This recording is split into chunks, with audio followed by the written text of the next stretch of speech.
Hola a todos. En esta sesión de la fábrica del siglo XXI vamos a ver un poco las características que empiezan a nombrarse y empiezan a identificar esta industria también llamada 4.0. Empezaremos una nueva fase donde mostraremos cómo estas tecnologías se están involucrando y están definiendo de nuevo el sector manufacturero y adicionalmente cómo se están generando nuevos modelos de negocio o nuevos sistemas productivos a raíz de estas nuevas tecnologías. Conozcamos un poco sus características, sus definiciones y sus orígenes y veamos en los videos de apoyo cómo nuevas empresas y nuevos modelos de negocio han surgido a partir de esta industria 4.0 y la fábrica del siglo XXI. Bienvenidos a la presentación.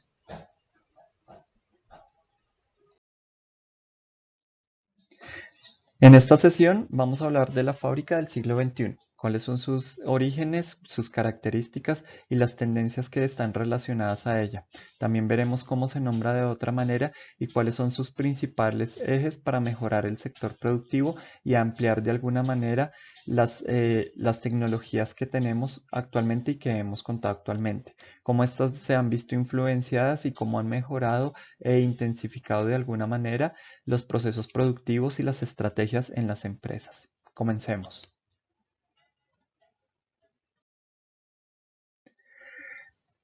Las características de esta fábrica del siglo XXI están muy centradas en lo que es la digitalización y la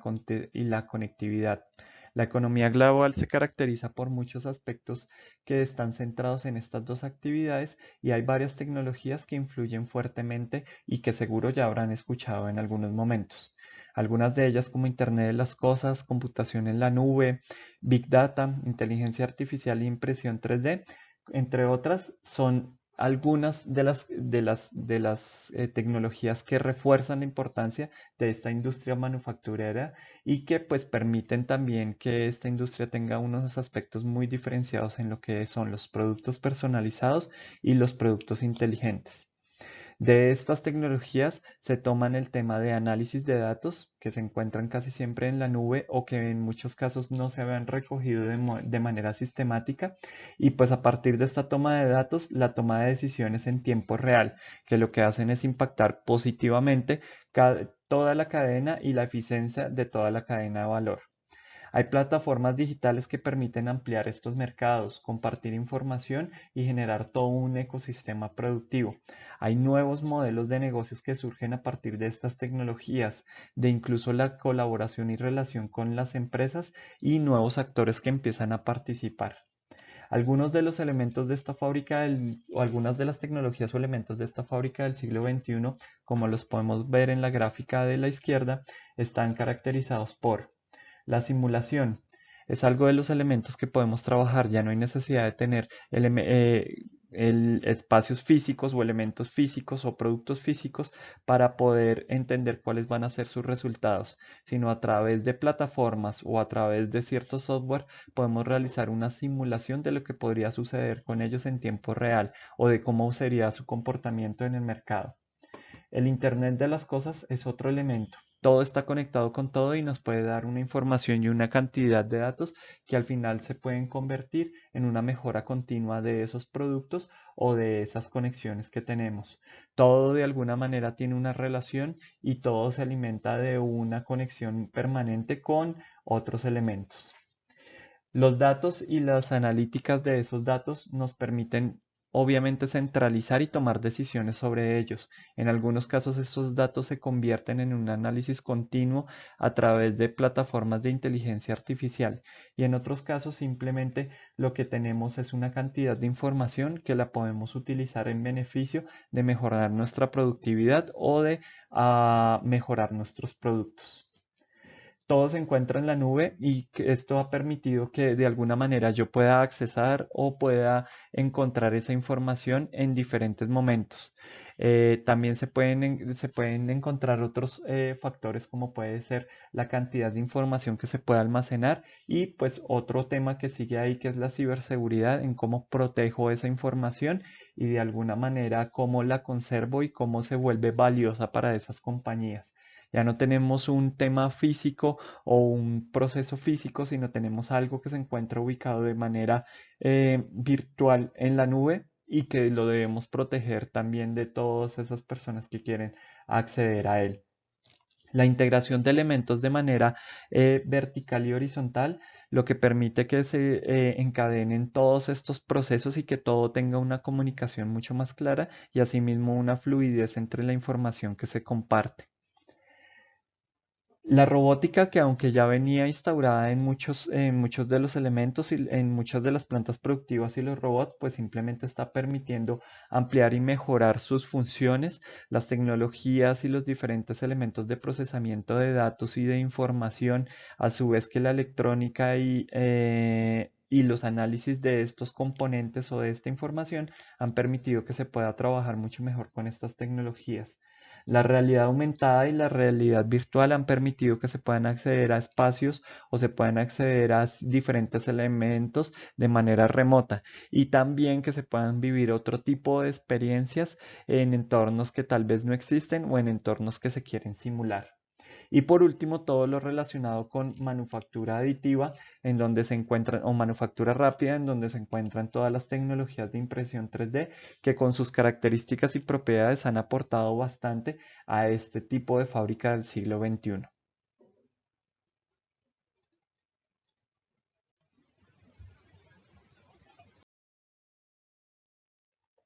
Las características de esta fábrica del siglo XXI también son denominadas dentro de una categoría que es la cuarta revolución industrial, donde es una fase que hay de la digitalización y de la digitalización de todo el sector manufacturero y está impulsado en muchos casos por los volúmenes de datos que se procesan, por la potencia de los sistemas computacionales con que contamos y por la conectividad entre cada uno de estos sistemas computacionales. Hay muchas de estas tecnologías que hoy convergen y que aunque ya existían, se han visto de alguna manera mejoradas y eso pues es lo que representan de alguna manera diferencia con respecto al pasado. Aunque ya teníamos, por ejemplo, el tema de impresión 3D desde hace algo más de 30 años, 1983, lo que pasaba es que era en formas muy focalizadas y no se había encontrado realmente una aplicación industrial. Con la mejora en los componentes electrónicos, la reducción de precios e incluso la mejora en algunos componentes como procesadores de datos y la cantidad de información efectivamente que se puede procesar, pues esto ha llegado a otro alcance y a otros mercados y ha tenido una mejora y un impacto significativo en lo que es el sector manufacturero. También hay que ver el tema de la robótica, que aunque ya teníamos unos existentes y cuando ya teníamos unas aplicaciones en los entornos industriales,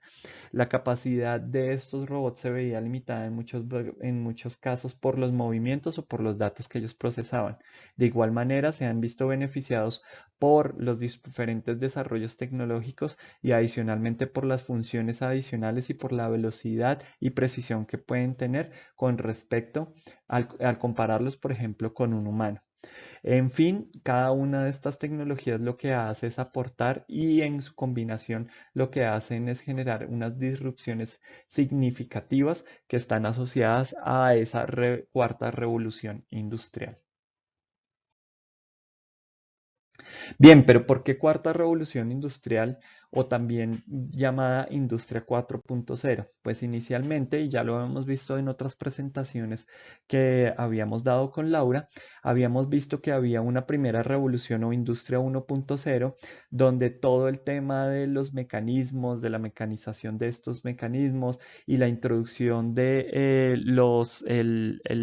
sistemas a vapor o los sistemas a base de agua, a base de vapor de agua, pues habían de alguna manera revolucionado todos estos mecanismos y todos estos sistemas de producción. Luego, lo habíamos visto un poco con Henry Ford y con sus líneas de producción, la masificación de la producción, las líneas de ensamblaje para producir productos y el uso de energía eléctrica en más o menos los 1870, pues definió todo lo que era esa segunda revolución industrial o esa industria 2.0. Luego contábamos con la industria 3.0, donde se empezó a hablar de la automatización de la producción, de la introducción de computadoras o sistemas computalizados, de sistemas robóticos o de robots dentro de las plantas, que eso originó a esa definición de industria 3.0. Y por último, el término de industria 4.0, que implica sistemas autónomos, IoT o elementos que están siempre conectados, de alguna manera el machine learning o aquellos elementos que simplemente aprenden de sus datos y de su procesamiento y pueden generar mejoras en los sistemas de producción y que están relacionados simplemente con ese elemento de la fábrica inteligente o de la fábrica digital que tiene una cantidad de datos o de elementos que se procesan y se transforman en beneficios para esos sistemas. Este concepto de industria 4.0, como ya lo veremos en la siguiente diapositiva, en un inicio surge en Alemania por inicios de la década del 2010 y fue prácticamente acuñado o dispuesto por un grupo multidisciplinario de especialistas que los convocó el gobierno alemán para diseñar un programa que ayudara a mejorar la productividad de la industria manufacturera alemana. Entonces, desde ahí este grupo multidisciplinario y de expertos empezaron a hablar un poco de todos estos conceptos que estaban relacionados con las tecnologías de Industria 4.0 y empezaron a formalizarlo o a definirlo de esta manera.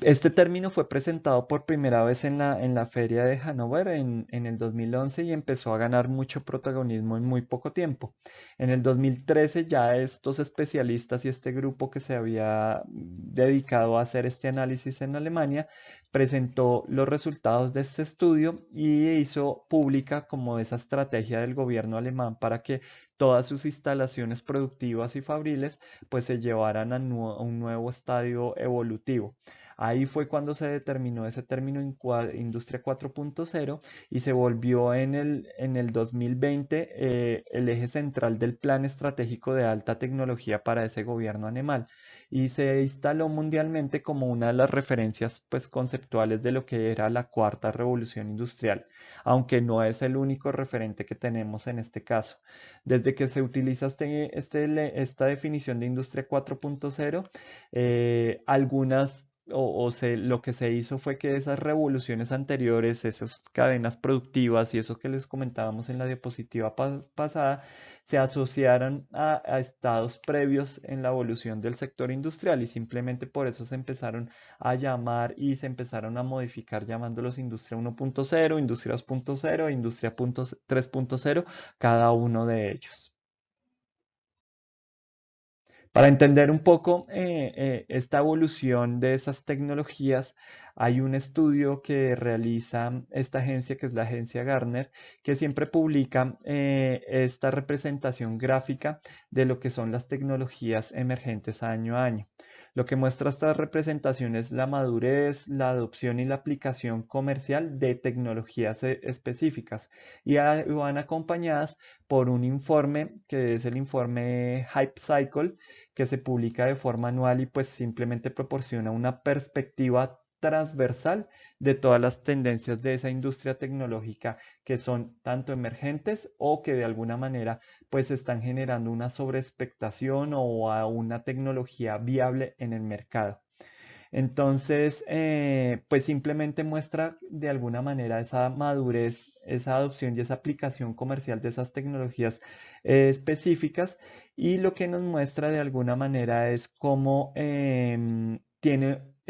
una aplicación y se relaciona con recesiones económicas o con de alguna manera mercados financieros o con burbujas que se van explotando cíclicamente y que pueden originar en algunos casos pues depresiones económicas y conflictos sociales. Em, Cada uno de estas gráficas están compuestos por esas 5 fases del ciclo de vida, muy similares a lo que teníamos con el ciclo de vida del producto, em, o el ciclo de vida de un proyecto, pero de alguna manera relacionados simplemente a un ciclo de vida de una tecnología. Tenemos un lanzamiento, un lanzamiento que es esta primera etapa, donde hay unas expectativas al respecto de esas tecnologías. Después tenemos un pico de expectativas donde ya llegan a su punto máximo y donde están de alguna manera sobredimensionadas esas expectativas. Después viene un abismo de alguna manera o una desilusión, donde ya pierden y solo se quedan algunas de ellas ubicadas en esa parte. Y por último viene un pedazo de una rampa de consolidación donde empiezan nuevamente a crecer su visibilidad, y una meseta de productividad donde ya se empiezan a ver un poco las aplicaciones de ellas. En el lanzamiento, pues simplemente se identifican avances tecnológicos potenciales, y pues hay unas primeras noticias, muchas veces en un pasapalabra, por así decirlo, o una publicidad en torno a un nuevo desarrollo tecnológico. En muchos de estos casos ni siquiera existen los productos que apliquen esta tecnología y no hay ni siquiera una viabilidad comercial, sino simplemente identificamos unos elementos que están teniendo un potencial o que están teniendo una comunicación muy acertada en el mercado, que son los que tenemos acá, y esos pues van a empezar a mostrarnos de alguna manera esa expectativa que tiene el mercado.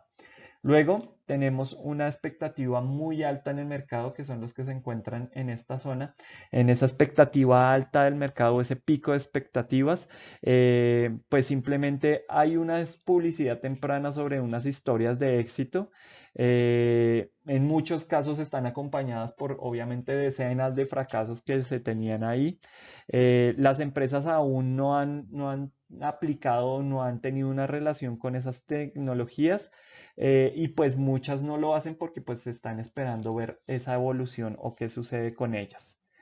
Luego tenemos el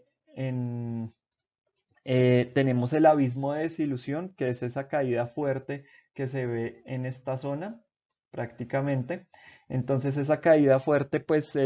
todo el interés disminuye, no hay nuevos experimentos, no hay nuevas implementaciones que involucren esa tecnología. Muchas veces esa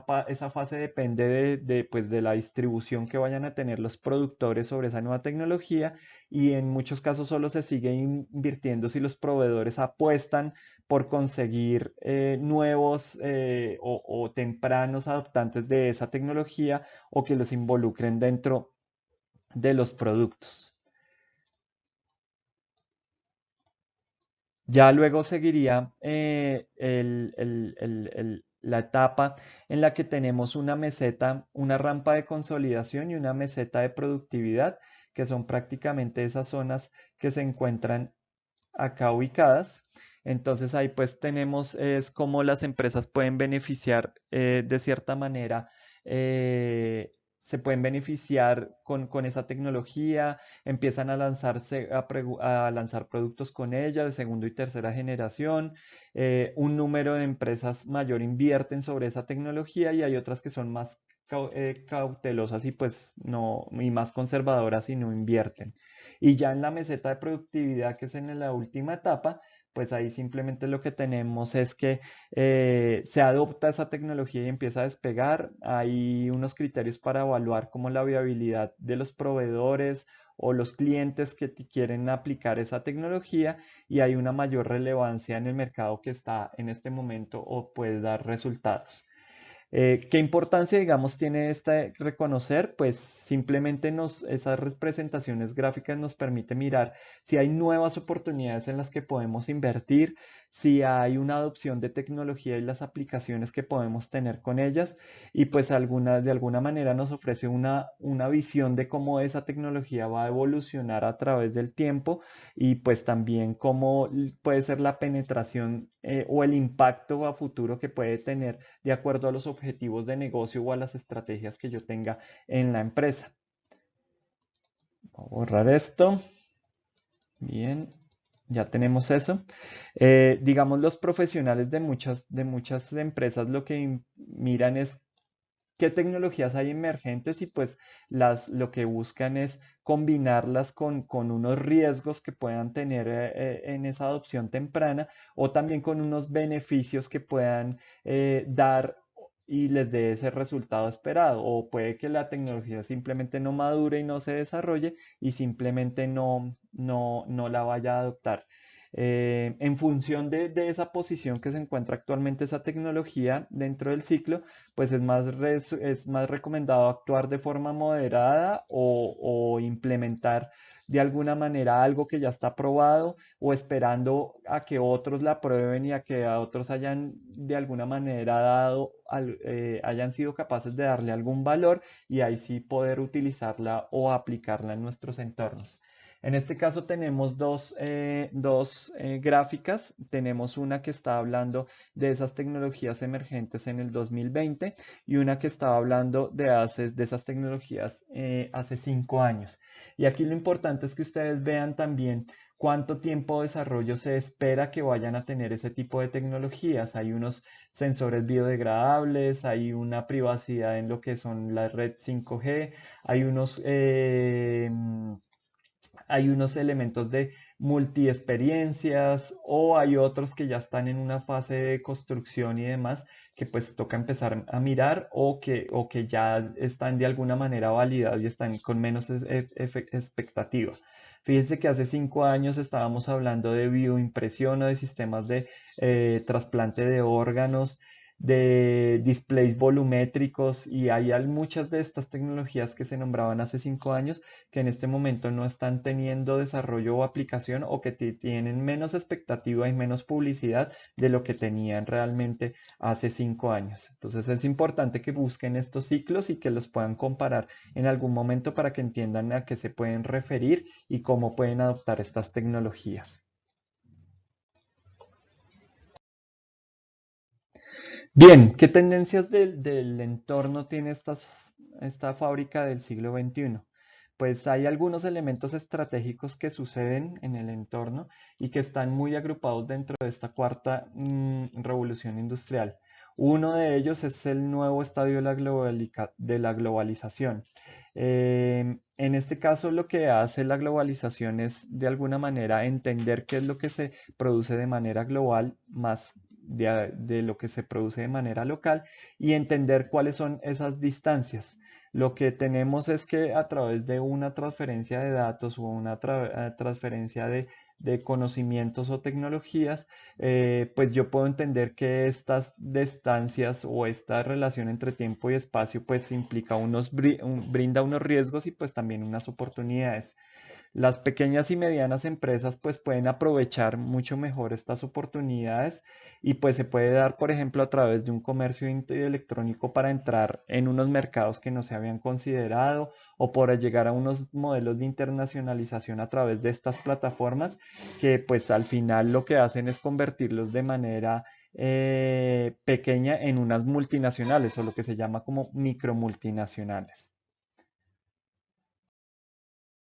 Otro de las tendencias es una inteligencia artificial, lo que hace que pues haya un nuevo factor en la producción. Hay de alguna manera una realidad ciberfísica del trabajo virtual, en parte del humano, en parte desarrollado por esas máquinas inteligentes, y pues al final quedan a la merced de como la capacidad de hacer ese análisis de todos esos datos de manera algorítmica cada vez más sofisticada y pues y de la capacidad de procesar esos millones o trillones de datos a una gran velocidad. Eso permite que pues al final estos elementos que tienen la inteligencia artificial tengan un autoaprendizaje y además generen un aprendizaje de manera exponencial donde simplemente aprenden del error y lo mejoran y lo detallan mucho, mucho más que un ser humano. También tenemos ventajas de alguna manera dadas por los recursos naturales o por costos que están relacionados a nuestro entorno. Son, digamos, clásicas ventajas comparativas o competitivas y pues de alguna manera eso se vuelve un desafío para reimaginar y redefinir nuevas ventajas innovativas, donde prácticamente lo que resalta y lo que se distingue es el conocimiento y la tecnología aplicada a procesos productivos y que estén en condiciones de potenciarse exponencialmente y de apoyarse en todo lo que son las ventajas comparativas y las ventajas competitivas. Tenemos también la disrupción tecnológica de esas modalidades de trabajo, tanto en temas de dirección, en temas de coordinación, en temas de jefe, así como en tareas muy operativas y de apoyo de base. Todos estos nuevos modelos de organización de los negocios pues van de mano de muchas innovaciones de garaje, de conectividades como lo que surge con el 5G o de plataformas de colaborativas que se dan en nuevos esquemas de trabajo. Ya no hay necesidad de tener un espacio físico, hay temas de trabajo freelance o trabajo virtual como lo que se ha dado en las condiciones del COVID-19. Hay nuevas formas de prototipar productos donde yo ya no tengo que esperar una cantidad de fases o una cantidad de temas, sino simplemente puedo tener una retroalimentación en tiempo real de lo que está sucediendo. Y de igual manera con el tema del financiamiento y la seguridad de alguna manera social y el ingreso, pues hay nuevas formas de financiar los proyectos, hay nuevos inversores que están dispuestos a poner capitales de riesgo y pues los asuntos fiscales que están dados dentro de estas tendencias o dentro de estos cubrimientos de alguna manera se van dilatando o se van esfumando y empiezan a aparecer otro tipo de concepciones o otro tipo de contrataciones. Lo podemos ver un poco con lo que sucede con Uber y los conductores o lo que sucede, por ejemplo, con Rappi y los domiciliarios, donde no hay un contrato legal con ellos, sino simplemente hay como una intermediación a través de una plataforma y ellos no responden de ninguna manera ante unos temas, por ejemplo, de seguridad social o salud, porque no hay un contrato que de alguna manera se los exija. Otra de estas tendencias es la producción y la comercialización de bienes basada en un tema de alto valor o de alta conectividad en base al conocimiento. Entonces, ya no hay unas infraestructuras físicas que están, o yo ya no tengo una planta de producción donde hago la fabricación y lo ensamblo y demás, sino yo simplemente tengo una red en la que puedo conectarme con diferentes puntos a nivel mundial incluso y de alguna manera puedo generar unos productos o unos servicios con esa red. Eh, Todo está interconectado y de alguna manera la infraestructura física para fabricar o para transportar o para incluso ensamblar, pues está proporcionada en algunas veces por una conectividad que es intangible, por simplemente una serie de datos o una serie de elementos que se están compartiendo entre cada una de estas áreas. Nanomateriales, nuevos materiales, drones, por ejemplo, que facilitan o que me permiten un control de obras o que me facilitan el desplazamiento de ciertas mercancías a ciertos puntos específicos, que me permiten hacer, controlar o auditar las obras públicas o sensores que de alguna manera me están dando una información en tiempo real de lo que está sucediendo, pues simplemente nos ayuda a acelerar esa circulación de esos productos, no solo por las aduanas, sino por todo el tema de transporte que se genera en el entorno productivo y en la logística que implica este entorno productivo.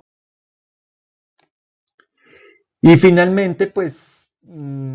aquí también es necesaria una revolución institucional de alguna manera. Tienen que haber unos entes o unos estados inteligentes que sean capaces de regular esas nuevas realidades, de entender de alguna manera que hay unos nuevos procesos y que no hay que detenerlos ni asfixiarlos,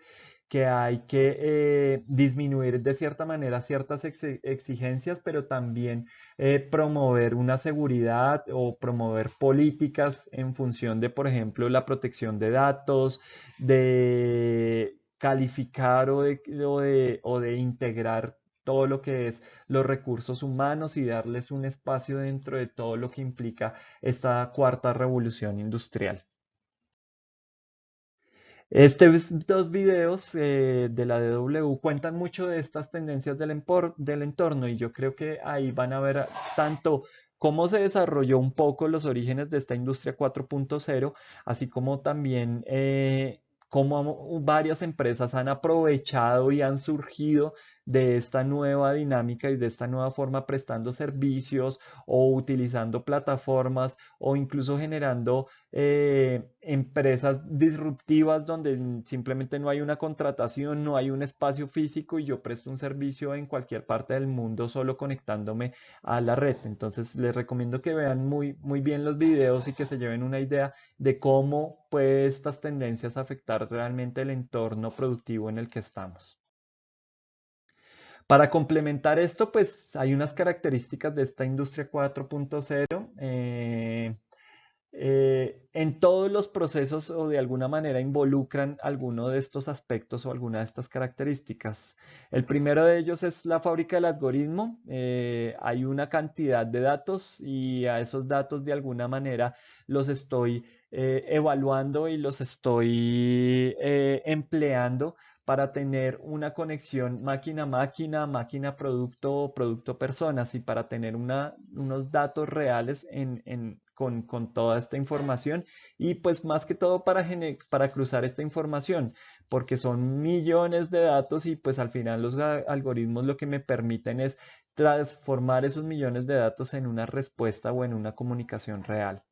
La fábrica inteligente predictiva es el punto 2 y pues simplemente todas las empresas empiezan a entender que no son un ente individual, sino que tienen que trabajar en redes, empiezan a colaborar y a generar unos nuevos ecosistemas o a entender cuáles son los actores de ese ecosistema, empiezan a generar unos modelos predictivos pues con altos niveles de automatización, con altos modelos de conectividad y digitalización y pues eso los empieza a volver como todo un ecosistema real en el que no trabajan individualmente, sino todos tienen relación con todos. El tercero de los puntos es la reinvención de la geografía productiva global. Pues obviamente esto tiene unos efectos que aún en muchos estudios son inciertos sobre cómo impacta el comercio internacional. Las tecnologías de alguna manera impulsan esas empresas globales hacia una relocalización, hacia donde puedo producir o donde puedo acceder a estas tecnologías y hacia descentralizar la producción. Yo ya tengo mi planta acá o mi equipo de diseño acá, pero sé que lo puedo producir en otra parte donde puedo tener esos centros de consumo o esos proveedores o esos canales de distribución mucho mejor de que los tengo en mi entorno. Hay modelos 460 de negocios donde no hay unos intermediarios, donde simplemente tengo una personalización, un producto hecho a medida, productos inteligentes con incorporación de servicios que integran otro tipo de relaciones, que están realizados solo bajo la necesidad o la demanda, que dan una respuesta inmediata que están muy focalizados o muy cerca a sus centros de consumo, a tiendas virtuales o a plataformas de innovación abierta. A esto se refiere este punto.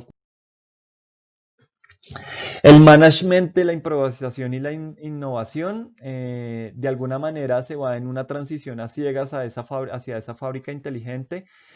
Todo mundo gestiona sus actividades y su manera de involucrar estas tecnologías con muchos niveles de incertidumbre. Faltan capacidades para analizar datos, para tomar decisiones y hay un contexto que es altamente competitivo y evoluciona muy rápidamente, cambia rápidamente. La desigualdad robótica tridimensional, esto lo que hace es pues crear, destruir y desplazar empleos. Muchas empresas se están guiando hacia la adopción de robots industriales, pero si ustedes lo miran es de forma centrada en países que tienen o una alta inversión o una alta ingreso económico o en empresas que son de gran tamaño y pueden acceder a este tipo de tecnologías. Habilidades híbridas, soft and hard, pues la digitalización y la intensidad tecnológica de los diferentes sectores de la industria lo que hacen es impactar sobre las habilidades de los trabajadores y sobre las remuneraciones que ellos reciben. Muchas de estas habilidades, como los dijimos, se ven desplazadas por los robots o por otros factores de producción y pues ahí toca entender qué es lo que realmente hace un trabajador o un operador y qué remuneración o qué sueldo recibe para esto. Las plataformas colaborativas pues son un espacio como de empleo del futuro. Ahí nacen emprendimientos, startups, se nutren de esos ecosistemas de innovación, salen nuevos modelos de negocio como los veíamos un poco en los documentales de la DW. Ganan escala, se posicionan en mercados o generan incluso mercados que no existen. Por último, en la lectura, ustedes se dan cuenta que en la lectura que les dejamos hay unos temas de cómo están impactando los robots, cómo está impactando la impresión 3D y de alguna manera cómo ellos están utilizando este tipo de ventajas de la industria 4.0 en su aplicación. Entonces vemos diferentes casos como la empresa Voodoo Manufacturing o como otros tipos de empresas que simplemente se posicionan y utilizan tanto las tecnologías como los canales de distribución para generar unas nuevas tendencias de producción y unos nuevos centros de manufactura que de alguna manera se determinan como digitales. Como pudieron ver en la presentación, son varias las tendencias que están utilizando y que están aplicando esto que definimos como Industria 4.0. También podemos ver cómo esto está impactando fuertemente las relaciones que tenemos o la idea que tenemos de lo que es una empresa y de cómo puede existir una empresa. Muchos de los casos que se han visto y que se han presentado al utilizar estas tecnologías adoptan otros modelos y otras estrategias de negocio totalmente diferentes a las que hemos venido contando y planteando. Tal vez estos enfoques hay que considerarlos mucho también en nuestra vida y en cómo vamos a encontrar o a involucrarnos dentro de este nuevo entorno laboral que se viene con la industria del siglo XXI. Más adelante comentaremos un poco más a detalle cómo funcionan estas tecnologías y cómo de alguna manera se involucran en casos específicos. Gracias por toda su atención en esta sesión.